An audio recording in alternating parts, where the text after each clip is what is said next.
Hi guys, it's Kiel Andres here and welcome to my channel. In this video, i-explore natin ang Northern Mindanao. Bibisitahin natin today sa video na to ang Bukidnon, Cagayan de Oro, and Camiguin.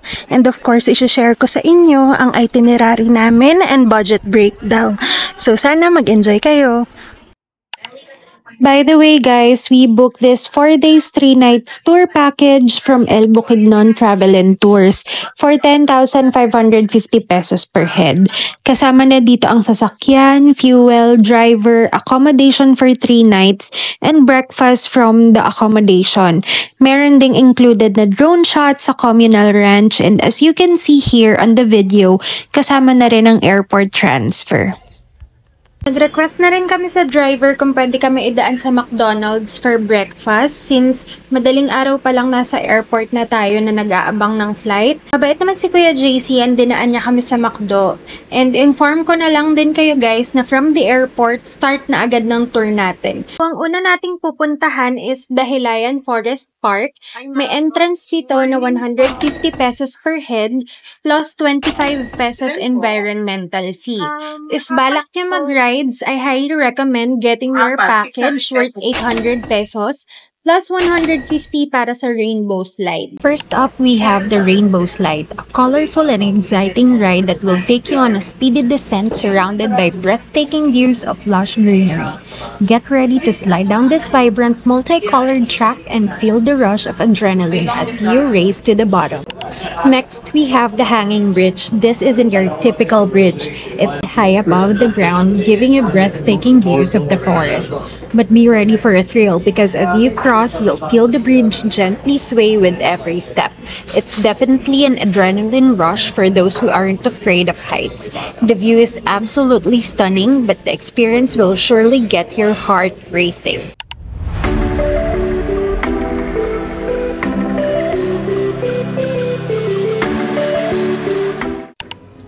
Now let's rev up the excitement with the luge. This is thrilling, gravity-powered ride lets you race down the mountain, speeding through curves and straightaways. Before you get started, they'll give you a helmet for safety, along with instructions on how to control your luge. It's super easy to learn, but still tons of fun. Whether you're riding solo or racing with friends, get ready for a heart-pounding ride as you glide down the track.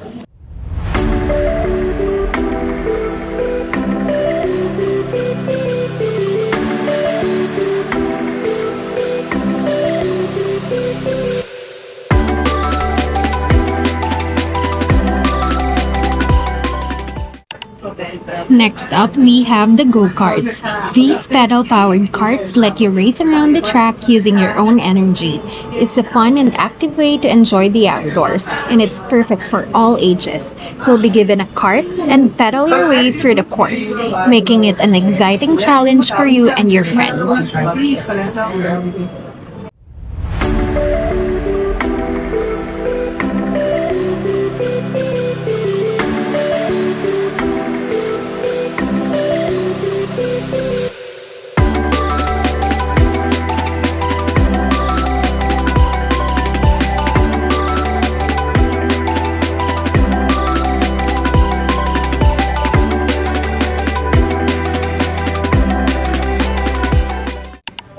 After all the action, don't forget to check out Jesse's Diner right here inside the park. With its eye-catching retro-style exterior, the diner blends perfectly with the natural surroundings. Next up, cool off and have a blast with the bumper boat ride. Before you start, you'll be given a life vest for safety and they'll give you a short tutorial on how to steer and control your boat. Once you're ready, it's time to hop in and start bumping into your friends and family for some watery fun. Perfect for laughs, splashes, and enjoying the sunny day here at the Hilayan Forest Park.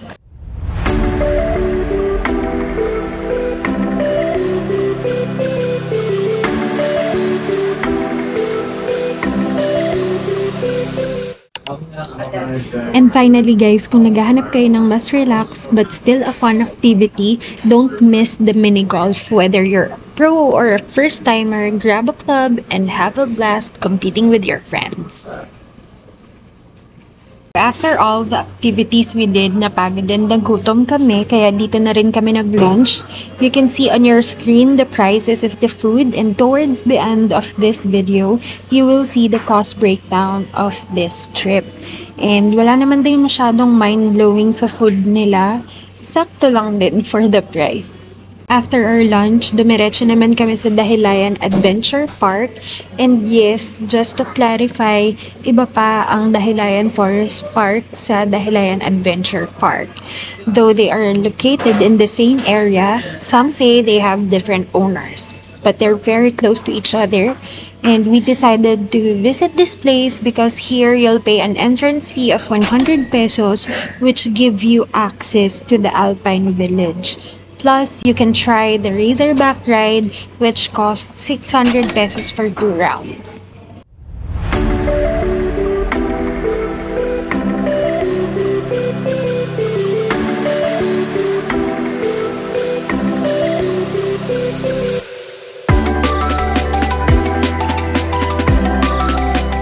Guys, after namin magdahilayan, nag-stop by din kami sa Del Monte Pineapple Plantation. And may nakapagsabi din sa amin na matamis ang pineapple dito. Nakarating pa kami ng Del Monte Golf Club para makatikim ng fresh pineapple juice and fresh cut na pineapple ng Del Monte. Inikot na ata natin tong bukid nun para dun sa pineapple ng Del Monte. Ayan na! Thank you po! Taste test na natin yung pinya nila. So, ito na.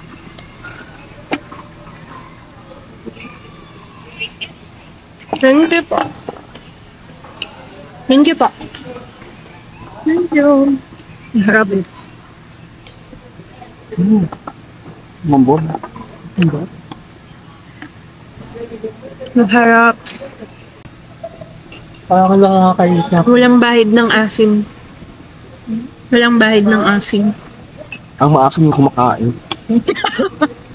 Maasim na tayo. Alright guys, now it's time to check in sa accommodation, and the time now is 4:58 p.m. And like I said kanina, the accommodation is already included sa tour na binayaran natin na 10,550 per head, as well as yung mga breakfast sa accommodation. Kasama na rin yun guys. And yung kwarto na binigay nila sa amin is isang kwarto lang, sama-sama kaming 4. May 2 kama, I think the size is double bed. And very spacious naman, kasyang-kasya kami and comfortable naman kami dito. Good morning, day 2 na natin dito. And waiting lang kami sa breakfast namin. Tapos dito na rin ako mag-make.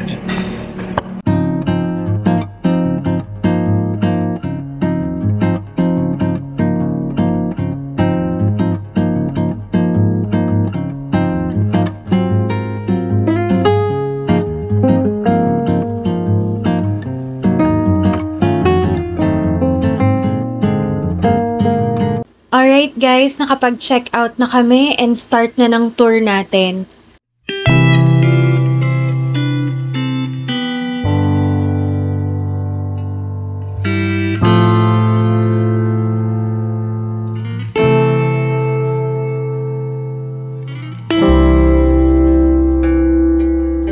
Hanggang dito lang ang inabot namin. Ito lang ang kinaya. Hindi na makaabot sa peak. Our second destination for today is the very viral communal ranch. So, may parking fee dito na 200 pesos and ang entrance fee per head is 70 pesos. Dito sa communal ranch, there's no denying maganda talaga. It's just that mainit and walang shade at wala masyadong mauupuan. Nagpa-photo op din pala kami sa mga kabayo dito for 50 pesos. Pero kung gusto niyo mag-horseback riding, that's 250 pesos. Pero gusto lang namin talaga mag-picture.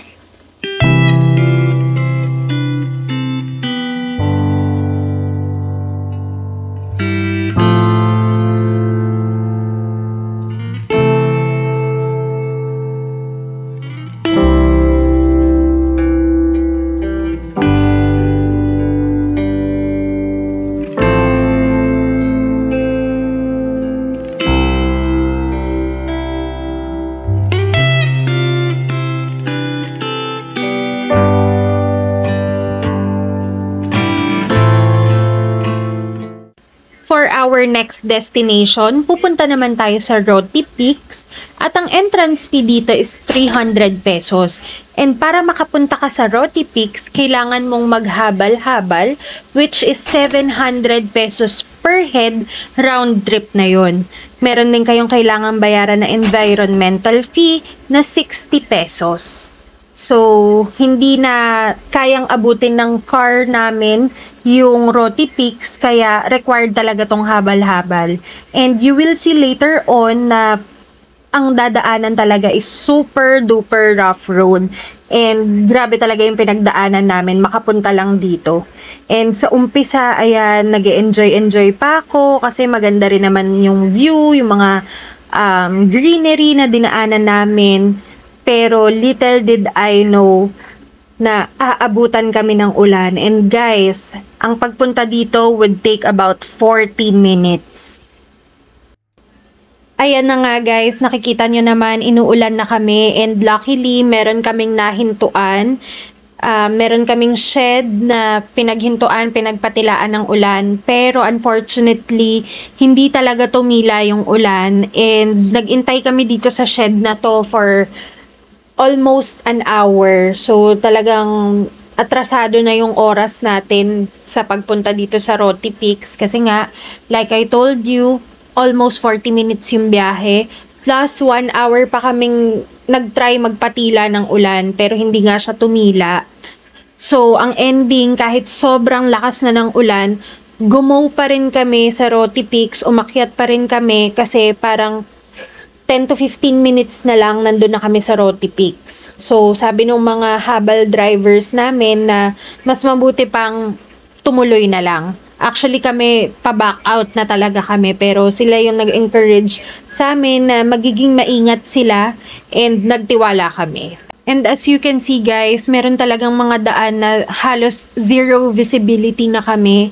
Pero tinry namin na maging mabagal pa rin, and sabi naman nila kuya kasi mas magiging madali yung pag-akyat kesa yung pagbaba. So parang ang plano is magpatila pa rin ng ulan sa Roty Peaks bago kami bumaba ulit ng bundok.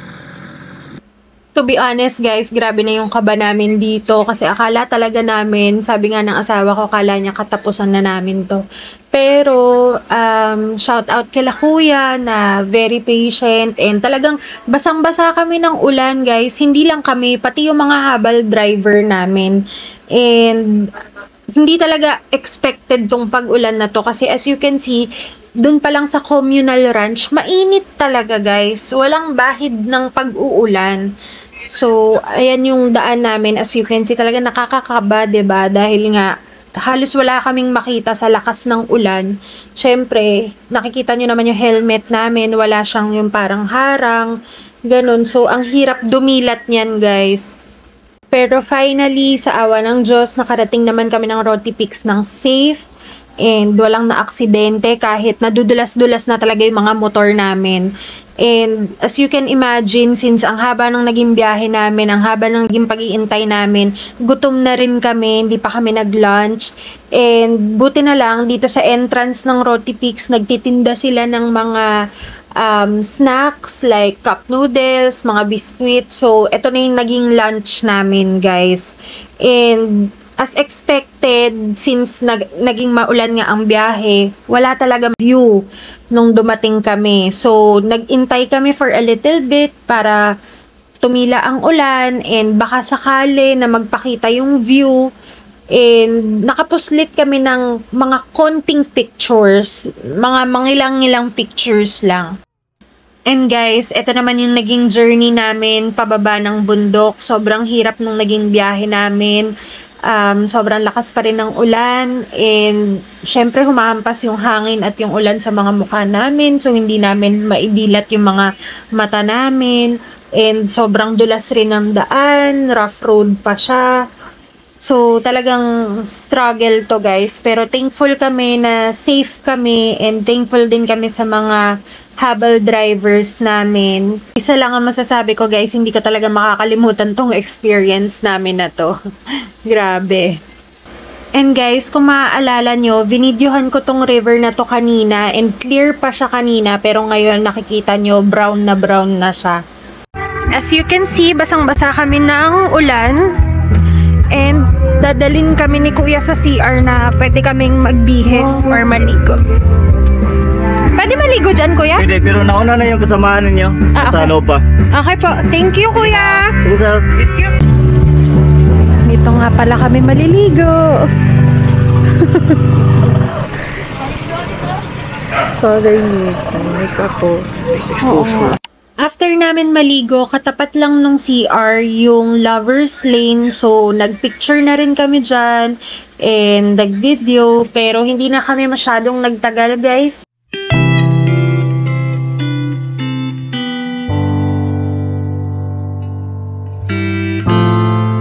Pagkatapos ng marami naming pinagdaanan, kakain na kami dito sa Cowboy Town.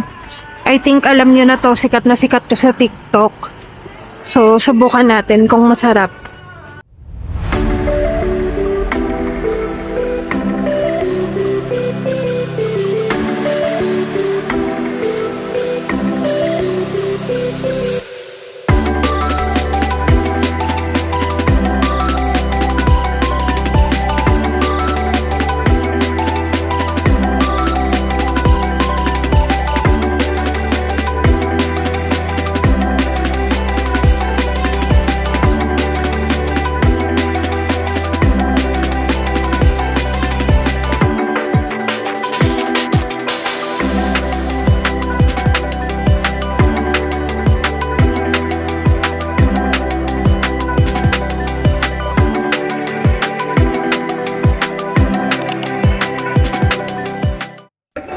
So, ayan, ginabi na tayo sa pag-check-in sa hotel. It's now 7 p.m. And ito nga pala ang aming second accommodation for this trip. So, magsastay tayo dito sa FB Dormitel Suites. And as usual, magkakasama ulit kami sa room. And bunk beds yung binigay sa amin. As you can see guys, we started our day really early. Umalis kami sa hotel namin 2 a.m. pa lang. And babiyahin na agad tayo papunta sa Camiguin ngayong madaling araw. Para maaga tayong makarating doon and maaga rin tayo makapag-start ng tour natin. By the way, ang ferry fare namin is 252 pesos and nagbayad din kami ng environmental fee na 20 pesos and meron din silang terminal fee na 15 pesos. By the way guys, ang travel time via ferry from CDO to Camiguin is 1.5 hours. So nagkaroon kami ng konting time to take a nap.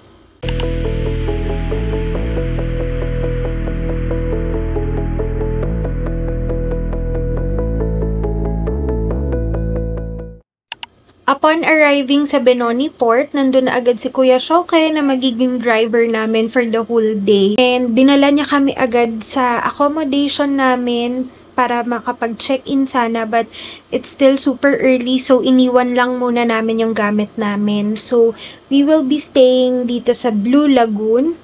And medyo mataas na hagdanan siya. So, beware na lang kung may kasama kayong mga senior citizen. Ang ganda. Ang ganda. Ang ganda siguro dito kapag kayong maliwanag na. So, after naming iwan yung mga gamit namin sa accommodation namin, kumain naman kami ng breakfast sa port kung saan kami sasakay papunta sa White Island. So, sabi nila wala daw makakainan kasi sa White Island. So, dito na kami nag-breakfast sa karinderya. And true enough, wala talagang makakainan dun guys. So, bago kayo pumunta, make sure to fuel up. By the way guys, ang boat ride is 550 pesos. So that's per boat, hindi per head. So kaming apat, naghati kami dun sa 550 pesos. Tapos meron pa tayong babayaran na environmental fee na 50 pesos per head yun.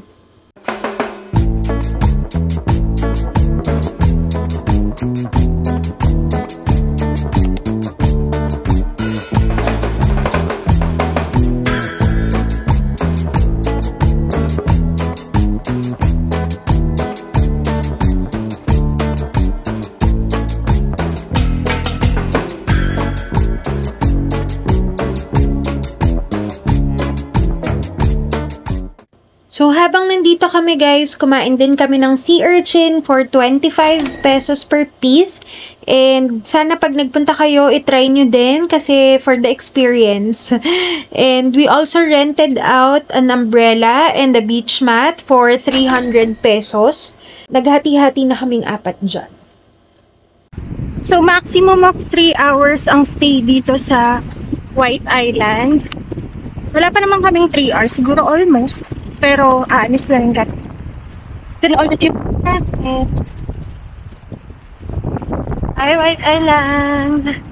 After namin sa White Island, coffee spot muna tayo. Kaping-kape na kami, guys. Sorry na at hindi ko na na-videohan yung coffee namin, but the coffee was good. Ang next na pinuntahan naman namin guys is the Sunken Cemetery. So, kapag ka pinuntahan nyo siya by boat, that's only 150 pesos round trip. Per boat yun guys. So, naghati-hati na lang ulit kaming apat sa 150. For our next destination, dito naman tayo sa Old Church Ruins. Meron din siyang entrance fee na 50 pesos per head.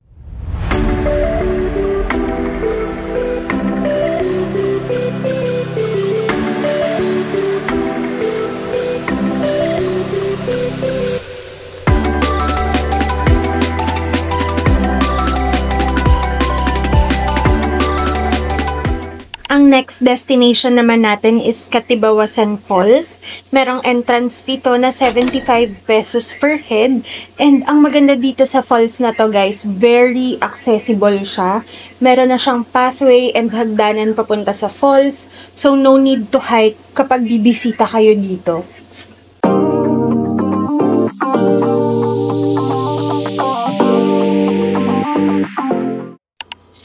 For our lunch, dito naman tayo sa J&A Fish Pen Restaurant. So, since nandito tayo sa isla, nag-crave kami ng seafood. So, dito kami dinala ni Kuya Shoke. And masarap naman yung food nila dito. Plus points din na presko yung inupuan namin.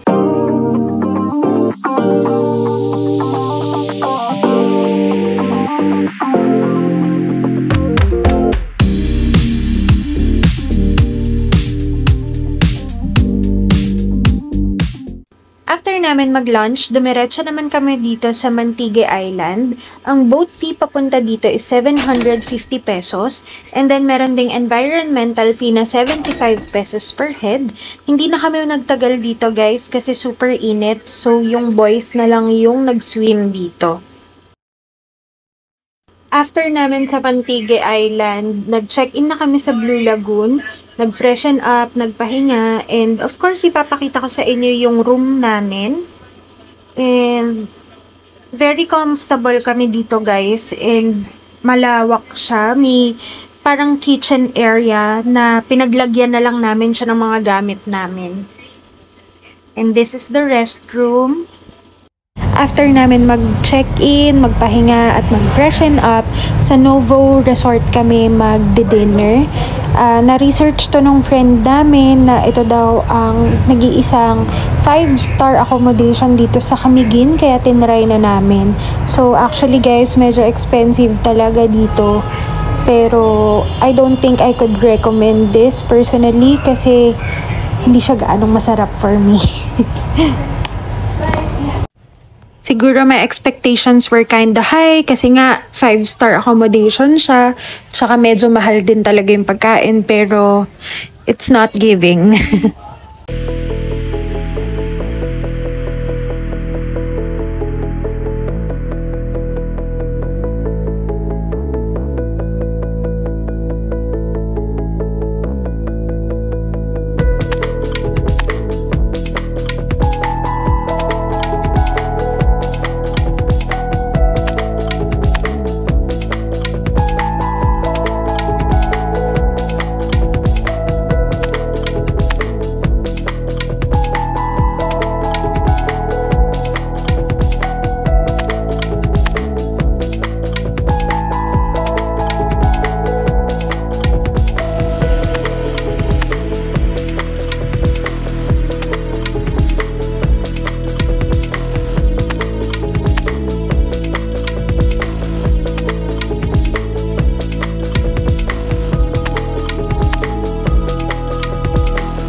Good morning! Day 4 na natin dito sa Northern Mindanao. And ngayon, magbe-breakfast muna tayo bago tayo bumiyahe pa Cagayan de Oro.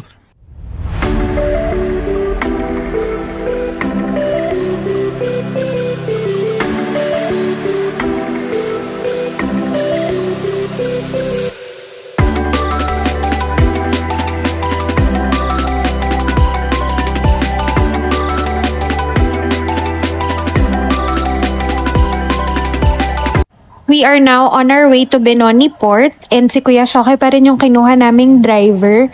Ayaw niya magsabi ng price sa amin kung magkano pamasahe. So kami na lang ang nagkusang magbigay ng 200 pesos sa kanya. Pero malapit lang naman to guys. So 7:44 AM na kami nakarating sa port. Hindi na kami umabot sa pang 7:30. Ang pamasahe nga pala namin is 360 pesos and terminal fee is 30 pesos. Di po kami umabot, kasalanan niya. Sorry. Tumae pa kasi. Nag-impake pa kasi, hindi nag-impake kagabi. Uy, tumain na ako. Hindi na ako naligo. Nagpapakay ka pa, mga ano din yung 15 minutes. Di sana umabot tayo sa 7:30. Nandito na kami sa McDonald's CDO, nag-aabang ng aming ride papunta sa whitewater rafting. Susunduin daw nila kami dito ng 12 noon. Dito na rin kami kumain ng lunch namin.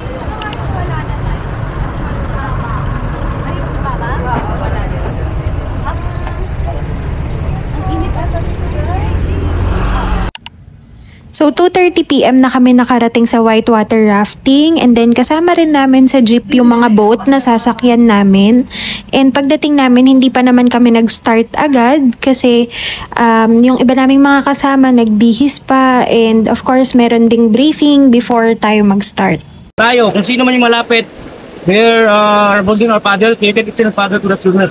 Yung tatawag natin sa nakulong, kahit hindi sa marunong mga swimmer. Okay? So, yung paddle to the swimmer, when nila hindi sa kabalis na ka, hindi na try to grab the arm. Ito na malapit at sa inyo. Because, if you are going to grab the arm, there's a possibility that the body might waste to the part dislocate. By the way guys, we paid 1,500 pesos per head for this experience. We also paid 700 pesos for the photo and video coverage.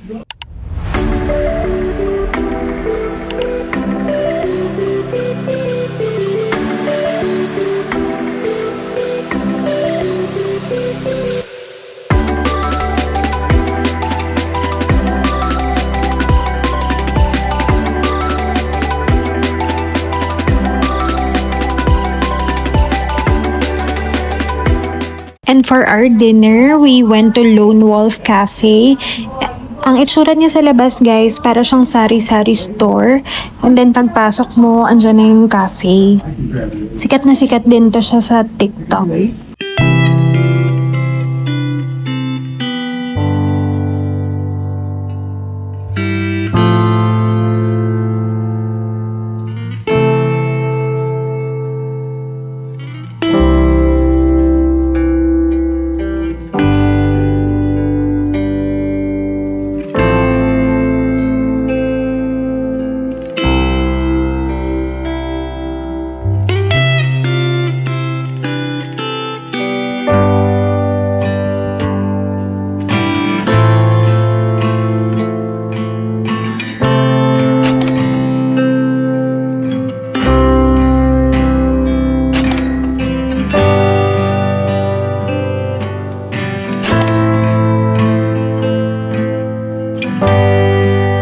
And that sums up our trip.